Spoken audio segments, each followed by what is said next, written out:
नमस्कार, मैं निशा ठाकुर और आप देख रहे हैं मेट्रो मुंबई। वक्त हो चुका है टॉप 10 बुलेटिन का, तो आइए एक नजर डालते हैं मुंबई की 10 बड़ी खबरों पर। महाराष्ट्र में आज काफी ज्यादा घमासान हुआ। बजरंग बली ने पूरी तरीके से महाराष्ट्र में खलबली मचा कर रख दी है। इन सारी खबरों पर हम नजर डालेंगे, लेकिन उससे पहले मुख्यमंत्री उद्धव ठाकरे आज शिवसेना के फायर आजी के घर उनसे मुलाकात करने पहुंचे हुए थे। झुकेगा नहीं, झुकेगा नहीं।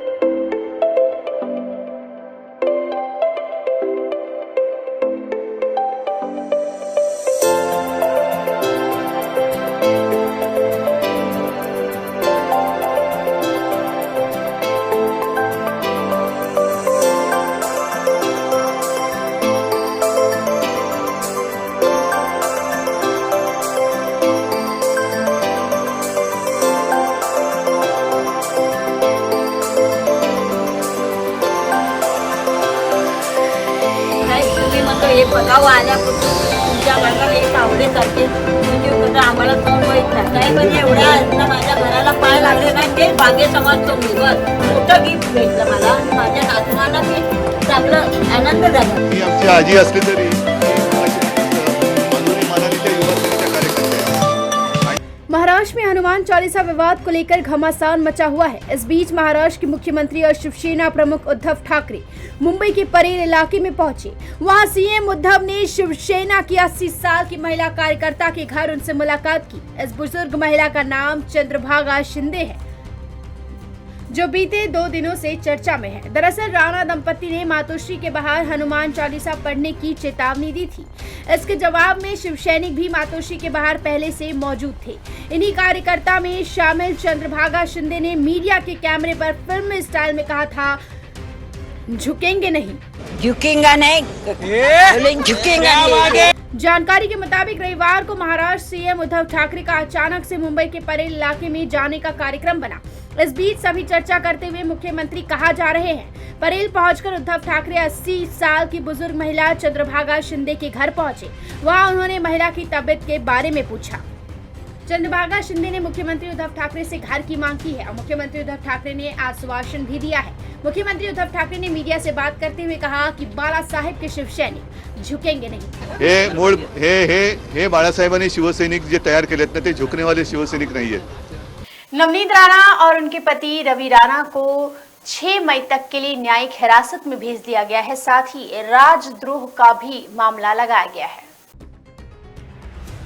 महाराष्ट्र में मचे सियासी घमासान के बीच बांद्रा कोर्ट ने सांसद नवनीत कौर राणा और उनके पति रवि राणा को 14 दिन की न्यायिक हिरासत में जेल भेज दिया है। अब 14 दिन बाद 6 मई को इस मामले की अगली सुनवाई होगी। मुंबई पुलिस की ओर से राणा दंपति पर राजद्रोह के आरोप लगाए गए हैं, जिसे लेकर उनके वकील ने आपत्ति जाहिर की है और कई सवाल खड़े किए हैं। इस बीच राणा दंपति का कोविड टेस्ट किया गया, कोरोना रिपोर्ट नेगेटिव भी आई। हालांकि कुछ ये भी बताया जा रहा है कि अभी तक कोरोना रिपोर्ट नहीं आई है। रवि राणा को आर्थर रोड और नवनीत राणा को भाईखला जेल में शिफ्ट किया जाएगा। फिलहाल दोनों को सांता क्रूज पुलिस स्टेशन में रखा गया है। नवनीत और रवि राणा के वकील रिजवान मौजूद ने कहा कि अमरावती के सांसद नवनीत राणा और पति विधायक रवि राणा को बांद्रा मजिस्ट्रेट की अदालत ने 14 दिनों की न्यायिक हिरासत में भेज दिया। जमानत अर्जी पर सुनवाई 29 अप्रैल को रखी गई है। मुंबई पुलिस ने 27 अप्रैल को जमानत याचिका पर अपना पक्ष रखने को कहा है। हनुमान चालीसा को लेकर उठे विवाद मामले में नवनीत राणा और रवि राणा को गिरफ्तार किया गया है। बांद्रा के मेट्रोपॉलिटन मजिस्ट्रेट की हॉलिडे एंड संडे कोर्ट ने अमरावती सांसद नवनीत राणा और विधायक रवि राणा को 14 दिन की न्यायिक हिरासत में भेज दिया है। Bureau report, metro Mumbai. Loud speaker विवाद पर अब रामदास आठवले की एंट्री हुई है। उन्होंने राज ठाकरे को चेतावनी दे दी है कि 3 मई को आरपीआई यानी कि रामदास आठवले की पार्टी हर एक मस्जिद के लाउड स्पीकर्स की सुरक्षा करेगी। पिछले कुछ दिनों से महाराष्ट्र में मस्जिदों से लाउड स्पीकर हटाने को लेकर सियासत गरमाई हुई है।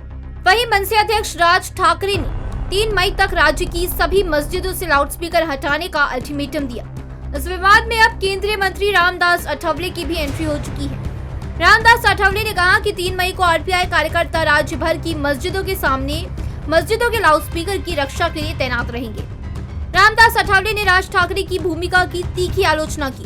उन्होंने कहा कि अजान का विरोध करना गलत है, क्योंकि अजान कुछ मिनटों के लिए होती है, इसलिए अजान से किसी को परेशानी नहीं होती। भाजपा के लिए राज ठाकरे के साथ गठबंधन करना असंभव है। जब तक मैं यहाँ हूँ, राज ठाकरे यहाँ नहीं आ सकते। बीजेपी राज ठाकरे को साथ ले जाने का जोखिम नहीं उठा सकती। रामदास अठावले ने कहा कि राज ठाकरे समाज में दरार पैदा कर रहे हैं, इसीलिए औरंगाबाद में उनकी बैठक की अनुमति नहीं दी जा रही है। रामदास अठावले ने ये मांग की है कि सत्ता में आने पर आरपीआई को डिप्टी मेयर का पद मिलना चाहिए। मेट्रो मुंबई के लिए राजेश सोनी की रिपोर्ट। देवेंद्र फडणवीस ने महाविकास अघाड़ी सरकार को चुनौती दी है। साफ तौर पर कहा है कि हम भी अपनी ताकत दिखा सकते हैं। महाराष्ट्र के पूर्व सीएम देवेंद्र फडणवीस ने बीजेपी नेता किरण समैया पर हुए हमले को लेकर उद्धव ठाकरे सरकार पर निशाना साधा है। फडणवीस ने कहा कि किरण समैया ने आधिकारिक रूप से पुलिस को सूचित किया था कि वो खार पुलिस स्टेशन में निर्दलीय सांसद नवनीत राणा से मिलने आ रहे हैं। पुलिस स्टेशन में मुलाकात के बाद किरण समैया ने पुलिस को बताया कि बाहर शिव सैनिकों द्वारा उन पर हमला होने वाला है, इसीलिए पुलिस स्टेशन के बाहर से भीड़ हटाया जाए, लेकिन पुलिस ने भीड़ नहीं हटाई और उन पर हमला हुआ। देवेंद्र फडणवीस ने कहा कि राज्य में कानून व्यवस्था चरमरा गई है। मुंबई पुलिस की आड़ में गुंडागर्दी हो रही है। किरण समैया को Z+ की सुरक्षा मुहैया कराई गई है, इसके बाद भी उन्हें सुरक्षा नहीं दे पा रही है। देश की सबसे बेहतरीन पुलिस फोर्स महाराष्ट्र में दबाव तंत्र के नीचे महाविकास अघाड़ी सरकार के नौकर की तरह काम कर रही है। वहीं नवनीत राणा और उनके पति की गिरफ्तारी पर फडणवीस ने कहा कि जमानत मिलने के बाद भी रात के समय किसी भी महिला को कैद में नहीं रख सकते हैं, लेकिन कानून को पैरों तले रौंदकर उन्हें थाने में रखा गया। वो बहुत ही गंभीर मामला है। साथ ही देवेंद्र फडणवीस ने ये भी कहा कि पुलिस कार्यकर्ताओं की तरह काम कर रही है। हम में भी दम है, हम भी अपनी ताकत दिखा सकते हैं और वक्त आने पर जरूर दिखाएंगे। Bureau report, metro Mumbai. तो दूध के बाद अब दूध से बनने वाले सामान भी महंगे हो गए हैं। जी हाँ, खोआ, मलाई, पनीर सभी के दामों में बढ़ोतरी हुई है। महंगाई हर तरफ से आम आदमी की जेब पर डाका डाल रही है। जहां एक और लोग पेट्रोल डीजल के दाम में हुई बेतहाशा बढ़ोतरी से परेशान हैं, वहीं खान पान से जुड़ी वस्तुओं के दाम में भी काफी उछाल आया है। गर्मी के मौसम में वैसे ही दूध का उत्पादन काफी कम हो जाता है, जिसका असर दूध से बनने वाले पदार्थों के दामों पर दिखाई देता है। ऊपर से हाल ही में दूध के दाम भी बढ़े हैं। बताया जा रहा है कि खुले में जो दूध अब तक 54 रुपए प्रति लीटर बिक रहा था, वो दूध अब 57 रुपए तक पहुंच गया है। इस महीने के आरंभ में कंपनियों ने पैकेट से मिलने वाले दूध के दाम भी बढ़ाए हैं। परिणाम स्वरूप दूध से बनाए जाने वाले उत्पादों के दामों में भी 25 से 30% तक की बढ़ोतरी हुई है। पिछले सप्ताह तक थोक बाजार में 240 रुपए प्रति किलो तक बिकने वाला खोआ अब 290 रुपए प्रति किलो तक बिक रहा है।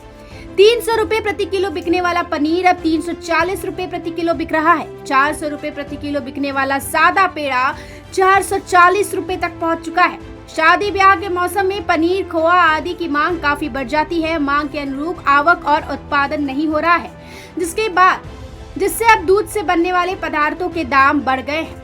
डेयरी संचालक का कहना है कि जानवरों को खिलाए जाने वाले चारे के दाम में 50% से ज्यादा उछाल आया है। 3 से 4 रुपए प्रति किलो बिकने वाला चना कोटार 16 रुपए प्रति किलो बिक रहा है। मक्का कोटार भी अब 12 रुपए प्रति किलो बिक रहा है। उन्होंने बताया कि दूध उत्पादक किसान महंगाई से काफी परेशान है। Bureau report, metro Mumbai.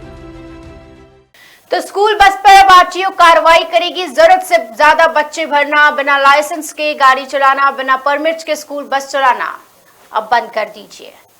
मनमानी करने वाली स्कूल बसों पर अब आरटीओ का हंटर चलेगा। परिवहन नियमों की अनदेखी कर सड़कों पर धड़ल्ले से स्कूल बसों को दौड़ाने वाले चालकों की अब खैर नहीं है। बसों में सीटों से अधिक छात्रों को ढोना चालकों को भारी पड़ने वाला है। आरटीओ इसकी बाकायदा जांच करेगी। इतना ही नहीं, बिना लाइसेंस के पकड़े जाने पर कठोर कार्रवाई का सामना करना पड़ेगा। इसे लेकर परिवहन आयुक्त ने बाकायदा आदेश भी निर्गत कर दिया है। जानकारी के अनुसार स्कूल बसों में छात्रों को ठूस कर उन्हें स्कूल से घर ले जाया जा रहा है। इतना ही नहीं, कई बसें बिना परमिट के भी चल रही है। इसे लेकर शिकायतें भी मिल रही है, जिसे गंभीरता से लेते हुए आयुक्त ने सभी प्रादेशिक, उप प्रादेशिक परिवहन अधिकारियों को ऐसी बसों पर कार्रवाई करने का आदेश दे दिया है। इस कार्रवाई में पुलिस की मदद लेने का भी सुझाव दिया गया है। कोरोना के कारण 2 साल से बंद स्कूल खुल गए हैं। ऐसे में अब स्कूलों में छात्रों की संख्या बढ़ गई है। वहीं अभी तक कोरोना का प्रकोप पूरी तरह खत्म नहीं हुआ है, इसलिए छात्रों की सुरक्षा को ध्यान में रखते हुए स्कूली बसों के लिए जरूरी दिशा निर्देश जारी किए गए हैं। Bureau report, metro Mumbai. PM Modi का काफिला आज मुंबई पहुंचा हुआ था। प्रधानमंत्री नरेंद्र मोदी पहले लता मंगेशकर अवार्ड से सम्मानित किए गए। इस दौरान पीएम मोदी काफी भावुक भी हुए। आप ये भी शायद जानते ही होंगे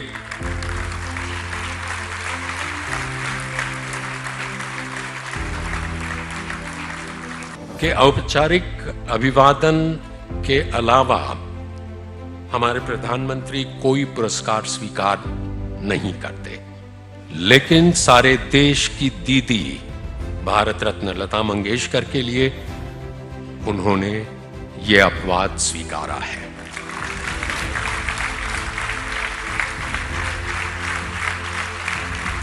अगर यहां बैठे कोई फिल्मकार फिल्म बनाना चाहें तो शीर्षक हो सकता है फिर से भाई हो तो ऐसा।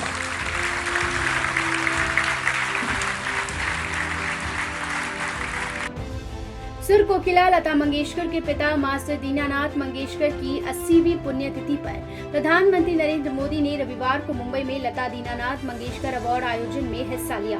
इस दौरान पीएम को पहले लता दीनानाथ मंगेशकर पुरस्कार से सम्मानित किया गया, जिसके बाद पीएम मोदी ने कार्यक्रम को संबोधित करते हुए कहा कि मैं संगीत जैसे गहन विषय पर जानकार तो नहीं हूँ, लेकिन सांस्कृतिक बोध से मैं ये महसूस करता हूँ कि संगीत एक साधना भी है और भावना भी। जो अव्यक्त को व्यक्त कर दे वो शब्द है, जो व्यक्त में ऊर्जा का चेतना का संचार कर दे वो नाद है, और जो चेतन में भाव और भावना भर दे उसे सृष्टि और संवेदन की पराकाष्ठा तक पहुंचा दे वो संगीत है। संगीत से आप में वीररस भरता है। संगीत मातृत्व और ममता की अनुभूति करवाता है। संगीत आपको राष्ट्रभक्ति और कर्तव्य बोध के शिखर पर पहुंचा सकता है। पीएम मोदी ने कहा कि हम सब सौभाग्यशाली है कि हमने संगीत की इस सामर्थ्य को, इस शक्ति को लता दीदी के रूप में साक्षात देखा। हमें अपनी आंखों से उनके दर्शन करने का सौभाग्य मिला। उन्होंने कहा कि पुरस्कार जब लता दीदी जैसी बड़ी बहन के नाम से हो तो मेरे लिए उनके लिए प्यार का एक ही प्रतीक है। इसके लिए मना करना मेरे लिए मुमकिन ही नहीं। मैं इस पुरस्कार को सभी देशवासियों के लिए समर्पित करता हूँ। Bureau report, metro Mumbai. तो सावधान हो जाइए, लोकल की महिला डब्बे में किन्नर चोर घूम रही है। हालांकि पुलिस ने उसे गिरफ्तार कर लिया है। लोकल ट्रेन में महिलाओं से लूटपाट करने वाली एक किन्नर को रेलवे पुलिस ने गिरफ्तार किया है। किन्नर एक नकली रिवॉल्वर दिखाकर लूटपाट करती थी। पुलिस ने इस रिवॉल्वर को भी जब्त कर लिया है। किन्नर नशे की आपूर्ति करने के लिए लूटपाट की वारदात को अंजाम देती थी। जीआरपी बोरीवली के वरिष्ठ पुलिस निरीक्षक अनिल कदम ने बताया कि शिकायतकर्ता महिला भिवंडी की निवासी है। महिला प्रतिदिन दादर स्थित फूल मार्केट में फूल बेचने आती थी और दादर से वसई होते हुए अपने घर वापस जाती थी। पीड़िता के मुताबिक गुरुवार सुबह दादर स्टेशन से घर जाने के लिए विरार तेज लोकल उसने पकड़ी थी। डिब्बे में करीब 4 महिलाएं यात्रा कर रही थी। ट्रेन करीब 6 बजे अंधेरी स्टेशन पहुंची, तभी आरोपी किन्नर ट्रेन में सवार हो गई। शराब के नशे में किन्नर ने पीड़िता से पैसे मांगे और अन्य यात्रियों से पैसे इकट्ठा करके देने के लिए कहा, लेकिन महिला ने इनकार कर दिया। जिसके बाद आरोपी ने पर्स से नकली बंदूक निकाली और महिला को दिखाकर उससे 4000 रुपए लूट लिए। इसके बाद चलती ट्रेन से कूदकर दूसरी गाड़ी से मुंबई सेंट्रल की तरफ फरार हो गई, जिसकी शिकायत महिला ने बोरीवली पुलिस स्टेशन में दर्ज कराई थी। सहायक पुलिस निरीक्षक दर्शन पाटिल ने बताया कि घटना के बाद से स्टेशन पर लगाए गए सीसीटीवी फुटेज की जांच सहित मुखबिरों को एक्टिव किया गया था। हालांकि घटना के समय पीड़ित महिला ने फोन में किन्नर की फोटो निकाली थी। फोटो के आधार पर किन्नर की पहचान हो गई। Bureau report, metro Mumbai. तो खाने का तेल एक बार फिर से महंगा हो गया है। आम आदमी पर अब महंगाई की मार तो पड़ ही रही है। खाने की प्लेट तक महंगाई पहुंच चुकी है। दुनिया के अग्रणी पाम ऑयल उत्पादक देश इंडोनेशिया के निर्यात पर पाबंदी की घोषणा से दिल्ली बाजार में शनिवार को सरसों, तिलहन एवं मूंगफली दाने में तेजी देखी गई है। इसके अलावा सोयाबीन तेल एवं पामोलीन के भाव में भी उछाल देखा गया है। तेल तिलहन कारोबार से जुड़े क्षेत्रों ने बताया कि इंडोनेशिया की घोषणा से घरेलू स्तर पर प्रमुख खाद्य तेल एवं तिलहन में मजबूती का रुख देखा जा रहा है। इंडोनेशिया के राष्ट्रपति ने कहा कि घरेलू कमी को पूरा करने और आसमान छूती कीमतों पर लगाम लगाने के लिए खाद्य तेल और उसके कच्चे माल के निर्यात पर प्रतिबंध लगाया जाएगा। ये पाबंदी अगले हफ्ते बृहस्पतिवार से प्रभावी होगी और अनिश्चितकाल तक लागू रहेगी। हालांकि शनिवार को विदेशी बाजारों में खाद्य तेल का कारोबार बंद रहा, लेकिन इस पाबंदी की चर्चा के जोर पकड़ने से शुक्रवार को विदेशी एक्सचेंज में 3.5% तक की तेजी दर्ज की गई थी। इसकी वजह से घरेलू स्तर पर सभी खाद्य तेलों में मजबूती रही। सरसों तिलहन में 100 रुपए प्रति क्विंटल की तेजी रही। मूंगफली तेल मिल डिलीवरी 50 रुपए प्रति क्विंटल और मूंगफली सॉल्वेंट रिफाइंड तेल 15 रुपए प्रति टन तक बढ़ गया है। सोयाबीन तेल मिल डिलीवरी 150 रुपए प्रति क्विंटल, सोयाबीन मिल डिलीवरी 200 रुपए प्रति क्विंटल और सोयाबीन तेल निगम 150 रुपए प्रति क्विंटल तेज हो गया है। पामोलीन आरबीडी 300 रुपए प्रति क्विंटल और पामोलीन एक्स कांडला 400 रुपए प्रति क्विंटल तक चढ़ गया है। Bureau report, metro Mumbai. तो काशी विश्वनाथ की तर्ज पर मुंबा देवी में भी कॉरिडोर बनाने की मांग अब तेज हो चुकी है।